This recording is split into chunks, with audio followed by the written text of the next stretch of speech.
Friends, कैसे हैं आप लोग। आशा है कि आप सब लोग ठीक होंगे और अच्छे से अपनी पढ़ाई कर रहे होंगे। तो हम फिर से लेकर के आ गए हैं आपको एक और चैप्टर की समरी, फुटप्रिंट्स विदाउट फीट, जो आपका चैप्टर नंबर 3 है।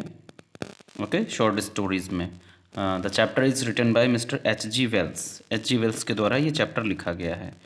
ठीक है, थोड़ा सा इसके बारे में डिस्कस कर लेते हैं, इसकी समरी आपको रिवाइज करा देते हैं। वैसे तो क्लास में मैंने आपको सारा इसको डिटेल्ड पढ़ाया हुआ है।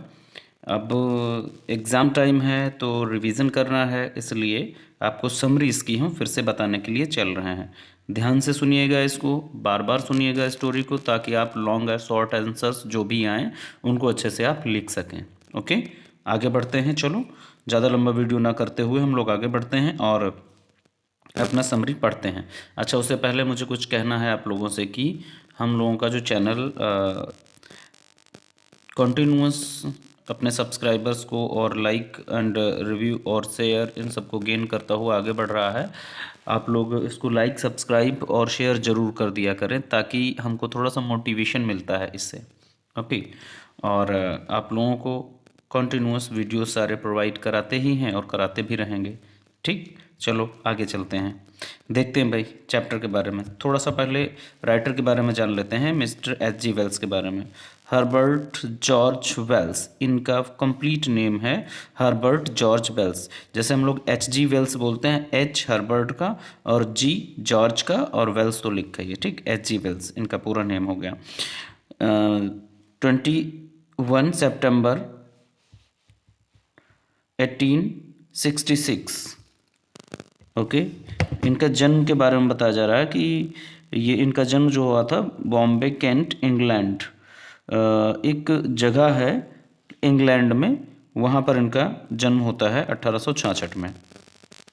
ठीक है, एंड डाइट ऑन 13 अगस्त 1946। 79 की एज में इनकी मृत्यु होती है, 13 अगस्त 1946 को। ओके, आगे देख लेते हैं। ये विशेष हमारे काम की चीज़ नहीं है, लेकिन थोड़ा सा देख लेते हैं। ऑक्यूपेशन इनका क्या था, इनका पेशा क्या था, ये क्या काम करते थे। अच्छा, जब राइटर हैं, हमारे में चैप्टर इन्होंने लिखा है, तो ऑब्वियसली ये राइटर ही रहे होंगे। Novelist, teacher, historian and journalist. अच्छा, ये एक नॉवलिस्ट थे, उपन्यासकारक थे, उपन्यास ये लिखा करते थे, और एक टीचर थे, एक अध्यापक थे, और एक हिस्टोरियन थे, एक इतिहासकार थे, इतिहास भी ये लिखा करते थे, एक जर्नलिस्ट भी थे, एक पत्रकार भी थे। ओके, तो चलो आगे बढ़ते हैं। इनसे बहुत ज़्यादा इनका कुछ नहीं पूछा जाता है। राइटर के बारे में हमारे में कुछ नहीं ज़्यादा पूछा जाता है, बस इतने पूछ लिया जाता है कि who is the writer of your chapter. इस चैप्टर का फुटप्रिंट्स विदाउट फीट का राइटर कौन है, बस आपसे ये पूछा जाएगा। तो आपको ध्यान रखना है कौन था, H.G. वेल्स। ओके, ये राइटर थे हमारे। चलो आगे बढ़ते हैं। थोड़ा H.G. वेल्स के बारे में यहाँ पर हमने थोड़ा डिटेल्ड दिया है आपको, ये देख लीजिएगा। हर्बर्ट जॉर्ज वेल्स 21 सितंबर 1866, 13 अगस्त 1946। ओके, इनका जन्म जो है 21 सितंबर 1866 को हुआ था, और उनकी मृत्यु 13 अगस्त 1946 को हुई थी। He was an English writer, एक अंग्रेजी साहित्य के राइटर हैं। Okay, he was prolific in many genres, writing dozens of novels, short stories and works of social commentary, satire,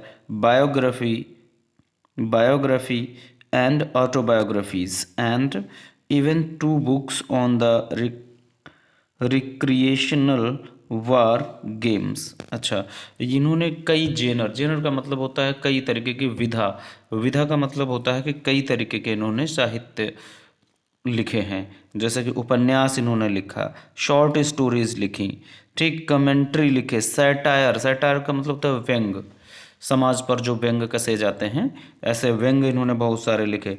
biography लिखी, ऑटोबायोग्राफीज लिखी। बायोग्राफी और ऑटोबायोग्राफी का अंतर मैं पहले ही आपको बता चुका हूँ, जब हमने चैप्टर पढ़ा है आपको the diary of Anne Frank, वहाँ पर हमने आपको बताया है what is the difference between biography and autobiography. चलो फिर से थोड़ा सा यहाँ पर बता दे रहे हैं। बायोग्राफी एक वो रचना होती है जो किसी का लाइफ स्केच किसी सेकंड पर्सन के द्वारा लिखा जाता है। जैसे कि मेरा लाइफ स्केच, मेरी ज़िंदगी के बारे में किसी अन्य के द्वारा लिखा जाए तो ये मेरी बायोग्राफी होगी। ठीक, और ऑटोबायोग्राफी ये होती है कि मेरी लाइफ के बारे में मैं खुद ही लिखूं। मेरे द्वारा ही लिखा जाए तो वो ऑटोबायोग्राफी कहलाता है। ओके, आगे बढ़ते हैं। He often called the father of science fiction, science fiction का इनको फादर कहा जाता है, along with Jules Verne and Hugo Gernsback. चलो ये कोई बहुत ज़्यादा इंपॉर्टेंट नहीं है। थोड़ा सा अब हम लोग टॉपिक पे पहुंचते हैं, introduction to the lesson. Lesson जो हमारा, जो हम लोगों को चैप्टर पढ़ना है, क्या नाम है चैप्टर का, याद है? Foot print without feet. ठीक है, ये है हमारा चैप्टर, फुटप्रिंट्स विदाउट फीट। चलो यहाँ पर देखते हैं किसके बारे में है, क्या है इसमें, क्या कहा गया है।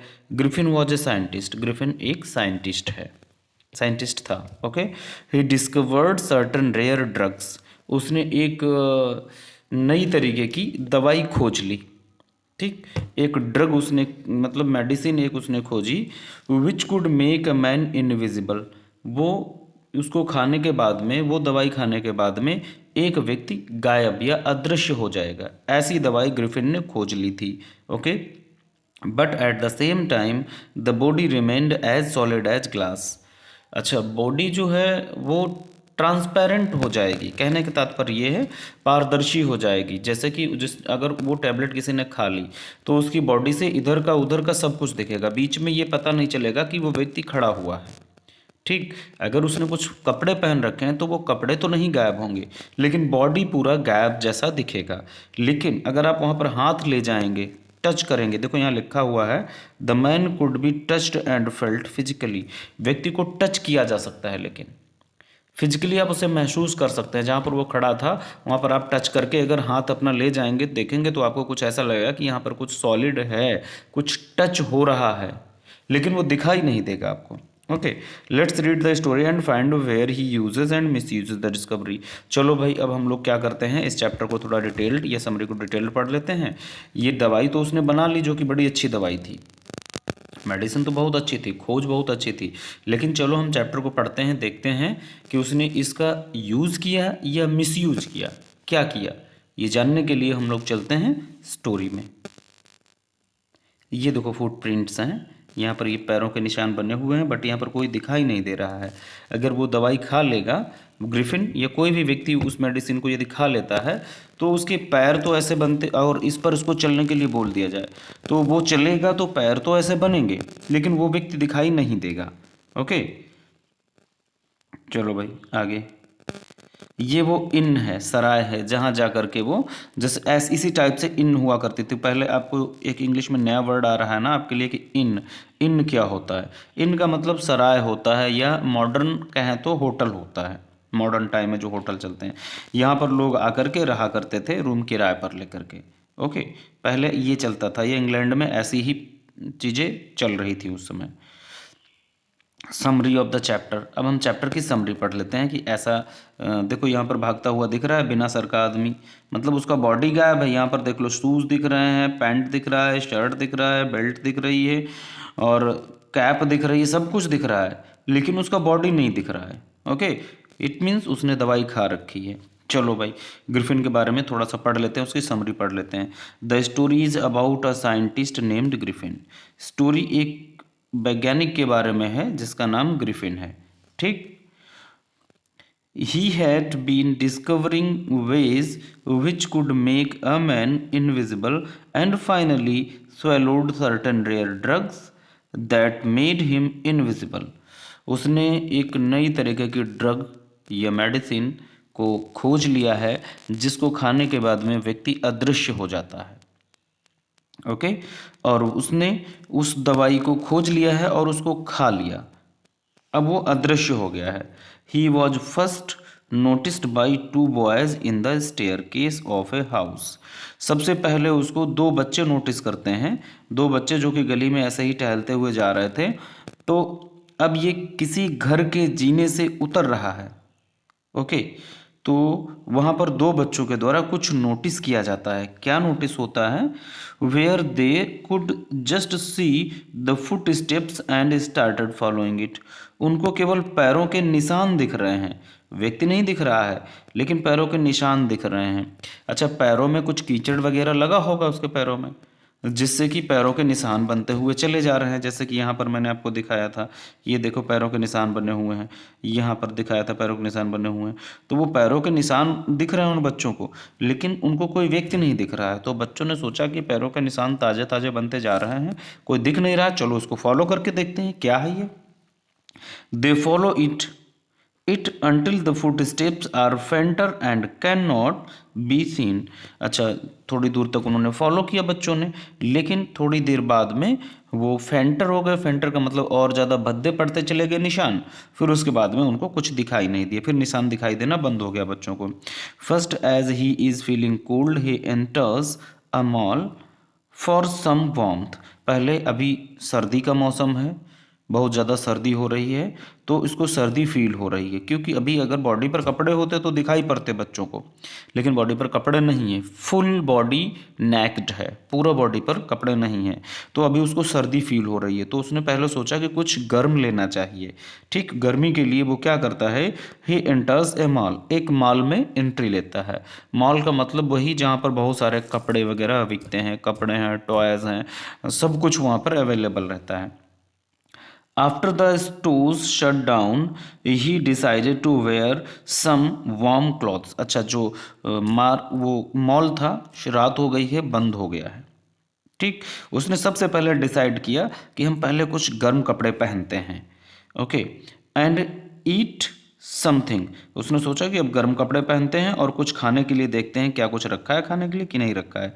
ही फर्स्ट अनबॉक्सेस अ फ्यू क्लॉथ। सबसे पहले वो कई कपड़ों को खोलता है। अनपैकेट, पैकेट में सभी रखे रहते हैं ना, डिब्बे में या पॉलीथीन में पैक रहते हैं, तो उनको पहले अनपैक किया, डिब्बों से निकाला। ठीक, few clothes and wears them, उनको पहन लेता है, पहले कपड़े पहनता है। Then from the kitchen of a restaurant he eats cold meat and some coffee. उसके बाद में ये एक रेस्टोरेंट में, किचन में जाता है, वहीं किचन में वहाँ पर उसको कोल्ड मीट मिलता है खाने को, ठंडा मीट रखा होता है वो खाता है। ठीक, उसके बाद में उसे कुछ ड्रिंक करने के लिए मिलता है। यहाँ कॉफ़ी दिया है, लेकिन जो हमने टेक्स्ट पढ़ा था तो उसमें कॉफ़ी नहीं था, उसमें लिखा था वाइन।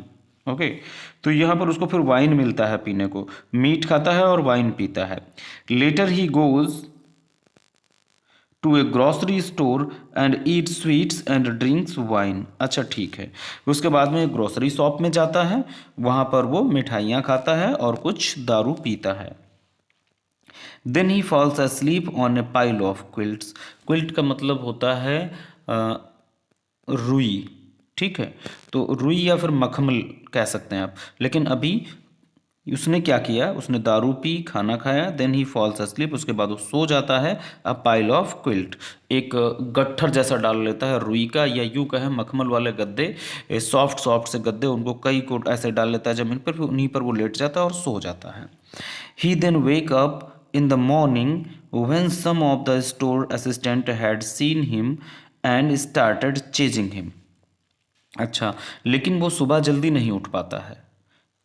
ओके, सुबह ये लेट में उठता है, आराम ज़्यादा मिल जाता है, कंफर्ट मिल जाता है पूरा इसको, तो सोता रहता है काफ़ी देर तक। अभी सो रहा है पड़ा हुआ, कई लोग आ जाते हैं दुकान खोलने वाले, तो उन्होंने दुकान खोला और इसको देख लिया। ओके, यद्यपि इसका बॉडी ट्रांसपेरेंट होगा, लेकिन कपड़े पहने हुए वैसा शूज वूज, अब दूर से किसी ने बॉडी नहीं देखा होगा, बल्कि ऐसे पता चला होगा कि कोई व्यक्ति लेटा हुआ है।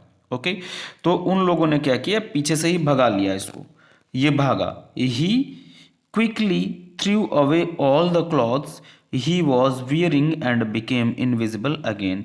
तो वो क्या करता है, ये देखो कपड़े हैं, एक एक निकाल के वो फेंक रहा है, कपड़े निकाल निकाल के एक एक करके वो फेंक देता है और फिर से वो अदृश्य हो जाता है। जब दुकान से बाहर भागता है, लोग उसको भगाते हैं, तो वो भागता है, लोग उसके पीछे दौड़ते हैं, और फिर वो एक एक करके कपड़ा निकाल निकाल के फेंकता रहता है, उतना ही अदृश्य होता रहता है। इस तरह से वो पूरे तरीके से गायब हो जाता है। Then he started roaming around again without any clothes in the cold winter of the London। अब इस तरह से फिर से वो निर्वस्त्र हो जाता है और लंदन की गलियों में सर्दी वाली सीजन में ये बिना कपड़ों के टहल रहा है। ओके, इधर उधर भटक रहा है। फिर क्या होता है भाई, अब परेशान तो है ही है बेचारा। ओके, सर्दियों में बिना कपड़ों के घूमना आसान बात तो नहीं है उसके लिए, लेकिन वो तो मजबूर है घूमने के लिए। ओके।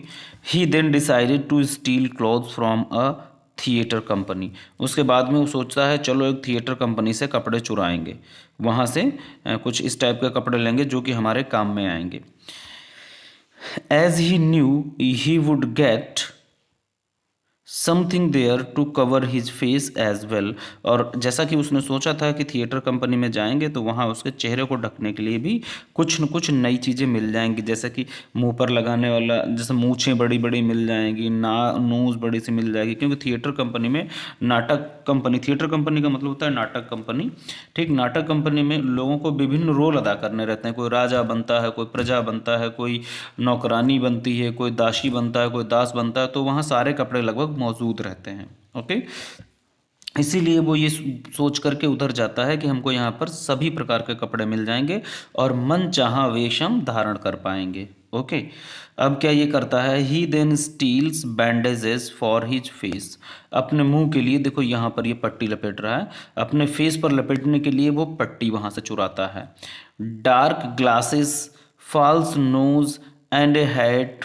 फिर डार्क ग्लासेस, काले चश्मे वहाँ से चुराता है। फॉल्स नोज, एक झूठ मूठ की नाक, मतलब एक नोज चुराता है जो कि बड़ी सी नोज है, नकली नाक।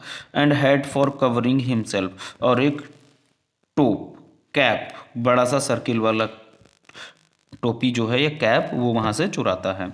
Then hits the shopkeeper and steals all his money.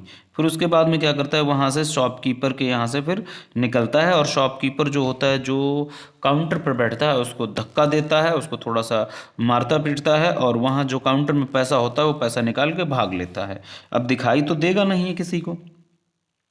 Okay. Shopkeeper steals all his money. Soon he realizes that London is too crowded to live like this, and decides that he would go to a remote village.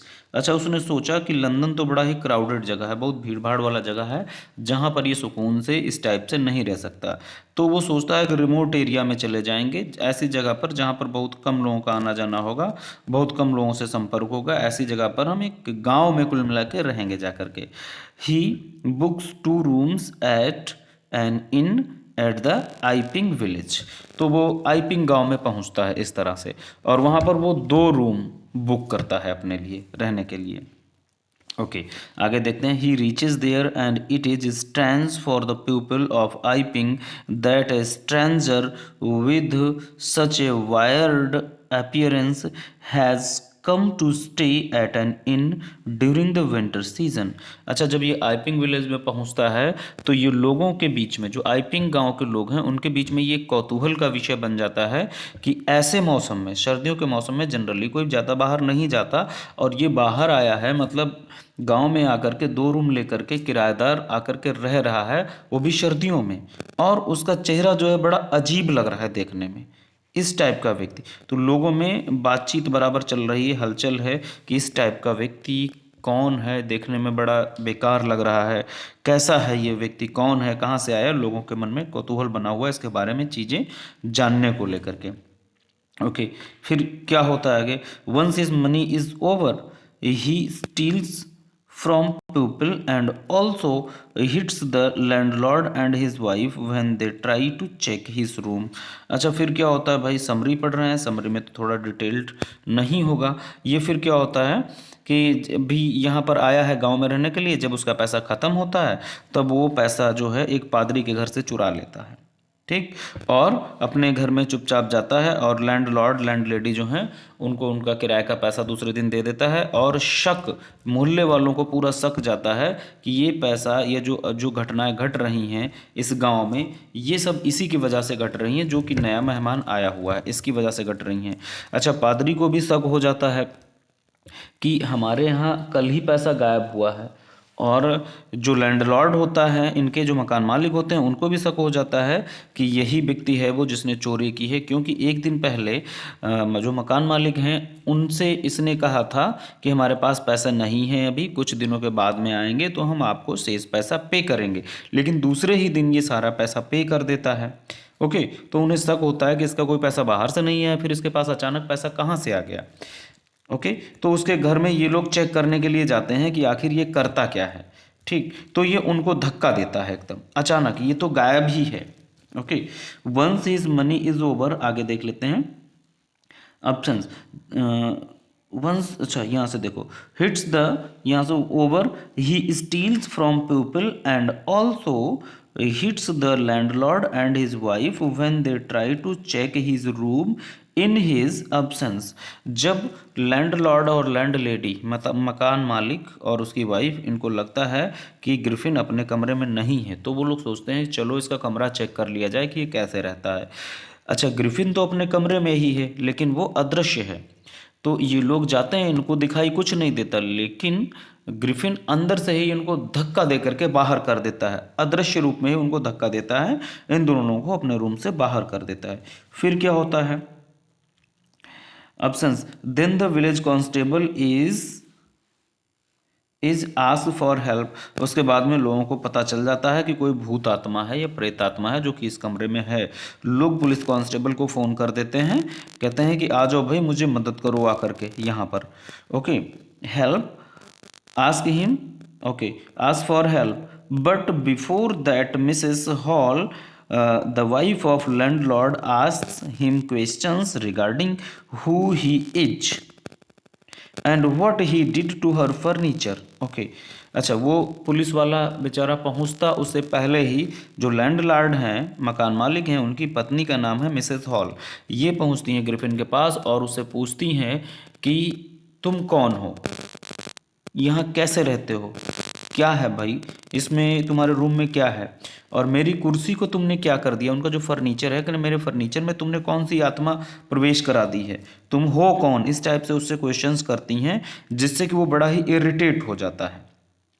ठीक, irritate होकर के क्या होता है, this make him really furious and he decided to show her who he really is.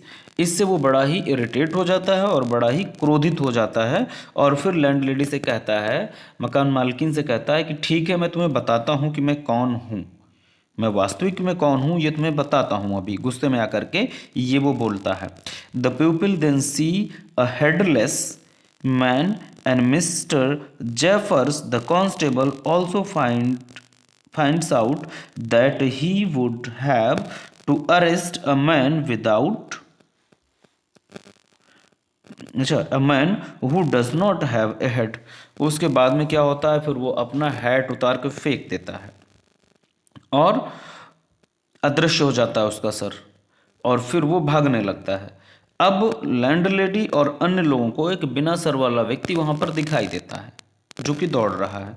अब mister Jeffers जो कि constable है, अगर आपको एमसीक्यूज में ये क्वेश्चन पूछा जा सकता है, हु वॉज मिस्टर जेफर्स या what was the name of constable, तो आपको बताना होगा कांस्टेबल का नाम मिस्टर जेफर्स था या मिस्टर जेफर्स ही कांस्टेबल थे। ओके, ये आपको ध्यान रखना होगा।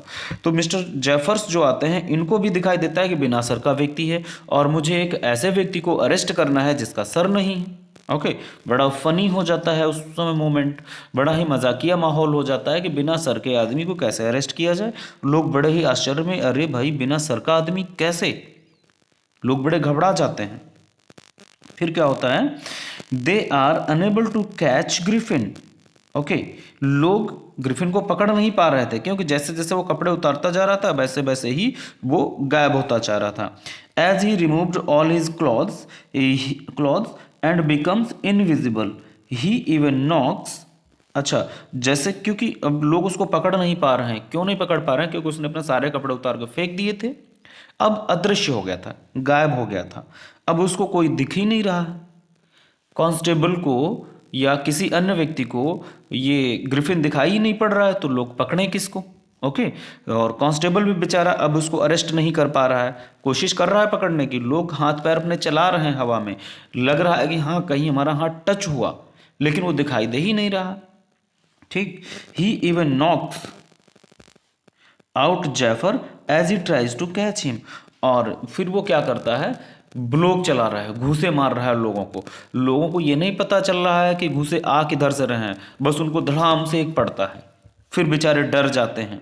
फिर वो चुपचाप खड़े थे। जो कहता है कि हाँ पकड़ो पकड़ो, जो भी ऐसे चिल्लाता है पकड़ने को लेकर के आगे बढ़ता है, तब तक उसको एक पड़ता है, लेकिन उसको पता ही नहीं चल रहा कि कहाँ से कौन मार रहा है। तो इससे लोग बहुत ज़्यादा डर जाते हैं। और यहाँ तक कि जेफर्स ट्राई करते हैं, ऐसा करते हैं कि वो बिना किसी अदृश्य शक्ति से, बिना दिखाई पड़ने वाली किसी शक्ति से वो लड़ रहे हैं। उनको ऐसा महसूस होता है किसी से वो लड़ रहे हैं, लेकिन उनको वो दिख नहीं रहा है। अंत में वो क्या करता है, एक घुसा उनके मार देता है नोज पे जेफर्स के, और वो बेचारे बेहोश होकर के गिर जाते हैं। ओके, तो इस तरह से जो ग्रिफिन है वो अपने आप को इन सब से छुड़ा लेता है और भाग जाता है, और लोग इस तरह से बड़े ही परेशान हो जाते हैं। तो अंततः हमें ये पता चलता है कि ग्रिफिन ने अपनी शक्तियों का, जो भी मेडिसिन उसने खोज ली थी, उसका यूज़ नहीं किया, बल्कि उसको मिस यूज किया। अगर आपसे क्वेश्चन पूछा जाता है कि how do you know that the medicine which was discovered by Mr. Griffin, he uses it or misuses it, उसने इसका प्रॉपरली यूज़ किया था या मिस यूज़ किया था, तो आपको आंसर में डायरेक्टली लिखना है ही मिस यूजेज इट। उसने इसको मिसयूज़ किया था, लोगों को तंग किया था, इस मेडिसिन से लोगों को परेशान किया था। ओके, आगे देखते हैं। देखो ये हैं लैंडलॉर्ड, या फिर ये कह सकते हैं पादरी, जो कि झांक करके देख रहे हैं। लैंड लेडी हैं जो झांक करके देख रहे हैं ग्रिफिन के कमरे में कि ग्रिफिन कर क्या रहा है। ये लोग यहाँ पर झांक करके देख रहे हैं। ओके, अब आगे देखते हैं। चलो भाई, ये तो हो गई स्टोरी हमारी। ठीक, इस तरह से ग्रिफिन अपनी मेडिसिन का मिसयूज़ करके अपने आप को बचा लेता है, और सर्दियों में फिर से वो बिना कपड़ों के गलियों में भटकता हुआ घूमता है। ओके, तो ये तो हो गई हमारी स्टोरी। थोड़ा असाइनमेंट आपको दे रहे हैं, कुछ क्वेश्चन आंसर्स आपको दे रहे हैं जो आपको खुद से करने हैं। पहला है हु वॉज ग्रिफिन। आसान आसान सा है, तो आपको बताना है आराम से। Who was Griffin? As you know usually he was a scientist. आपको पता है ना कि वो एक साइंटिस्ट था जिसने कि एक मेडिसिन को खोज निकाला था जिसको खाने से लोग इनविजिबल हो जाते थे, अदृश्य हो जाते थे। और थोड़ा सा और इसके बारे में बढ़ा करके लिख दो बस।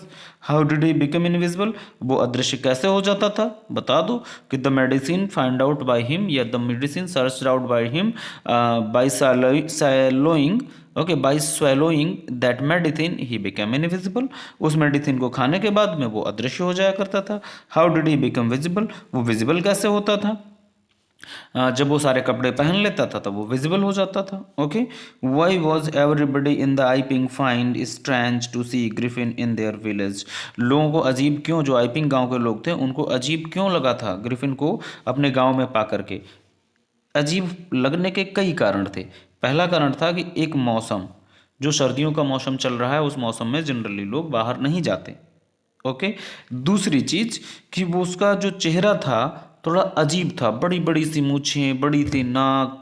ओके, और पूरे सर पे, पूरे मुंह पे उसने पट्टियों को लपेट रखा था, तो वो एक अजीब दिखने में ही लग रहा था, अजीब व्यक्ति। इसलिए लोगों को थोड़ा सा अजीब फील हुआ कि ये व्यक्ति किस टाइप का है, और फिर हमारे गांव में कैसे आया, क्या लक्ष्य है इसका, ये सब जानने की लोगों में क्यूरियोसिटी थी। What curious episode happen in the clergyman's study? Clergyman के स्टडी रूम में क्या घटना घटी थी भाई? क्लर्जीमैन के स्टडी रूम में जो हम लोगों ने चैप्टर पढ़ा था, तो उसमें आपको बताया था कि जो पादरी थे उनके घर में उनकी जो डेस्क थी उससे इसने पैसे निकाले थे। ठीक है, कॉइन्स को निकलने की आवाज़ हुई, चिंकिंग साउंड ऑफ कॉइन्स, कॉइन की खनखनाहट की आवाज़ सुनकर के क्लर्जीमैन जब बाहर आते हैं, अपनी सीढ़ियों से नीचे उतर के अपने रूम में आते हैं और देखते हैं कि उनकी डेस्क से पैसा पूरा गायब है। ठीक, लेकिन वो डेस्क खुला भी है, उसमें पैसा पूरा गायब है, लेकिन वहाँ पर कोई है नहीं। ओके, तो उनके यहाँ चोरी हो जाती है और उनको वहाँ पर पैसा पूरा गायब मिलता है, लेकिन वहाँ पर कोई व्यक्ति नहीं मिलता है। ये होता है क्लर्जीमैन के स्टडी रूम में। Okay, what extraordinary things happen at the inn? Inn में, इन जो वही सराय जहाँ पर वो रह रहा था, वहाँ पर अजीबोगरीब क्या घटित हुआ था? तो आपको यहाँ पर फर्नीचर वाली स्टोरी बतानी है, लैंड लेडी की जो फर्नीचर वाली स्टोरी थी, कि उनकी फर्नीचर के साथ क्या हुआ था। एक, दोनों घटनाएं आप लिख सकते हैं, तो क्लर्जीमैन वाली घटना लिख सकते हैं इसमें, और दूसरी लिखेंगे कि जब लैंड लॉर्डी मिसेस हॉल वो एंटर करती हैं ग्रिफिन के रूम में, तो एक्स्ट्रा ऑर्डिनरी कुछ हैपन होता है। क्या? जैसे कि उसके फर्नीचर जो है हवा में अपने आप उठ जाता है और जाकर के धक्का देता है लैंड लॉर्ड लैंड लेडी को, दोनों को रूम के बाहर कर देता है। ओके। और जब ये लोग बाहर हो जाते हैं, बहुत डरते हुए ये लोग नीचे पहुंचते हैं। उसके बाद में देखते हैं कि उस रूम के अंदर पहले कोई नहीं था, फिर एकदम अंदर से रूम खुलता है, दरवाज़ा खुलता है और ग्रिफिन अंदर से निकलता है। ये सब चीज़ें घटित हुई जो कि आप इसमें लिख सकते हैं। ओके, तो चलो भाई, ये हमारी समरी हो गई इस चैप्टर की, और आज के लिए इतना ही। Thank you very much to you all. And if you are getting benefit from this channel, आपको इससे अगर कुछ फ़ायदा मिल रहा है बेटा, तो please like, subscribe and share this channel and promote this channel more and more, promote this channel so that we can get the benefit of it. Okay, thank you very much. Have good day everyone. Enjoy this story.